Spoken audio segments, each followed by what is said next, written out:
আসসালামু আলাইকুম। কিছুদিন আগে সম্ভবত তারেক রহমান এক বক্তব্যে বলতেছিল এরকম যে তারা নাকি বিএনপি নাকি ক্ষমতায় আসলে ওই কি বলে দুর্নীতির যে টোড়া চেপে ধরবে।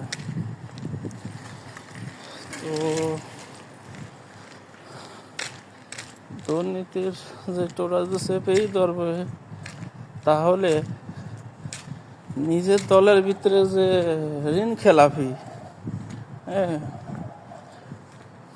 ব্যাংক লুট করে যে টাকাগুলো নিছে, তাদেরকেই কিন্তু তারা সংসদ সদস্য হিসাবে কিন্তু তারা সিলেক্ট করছে। তাহলে যারা দুর্নীতিবাজদেরকে তারা নির্বাচনের মাঠে আনছে, তাহলে তাদের দ্বারা কিভাবে সম্ভব এই দুর্নীতি টোড়া চেপে ধরার?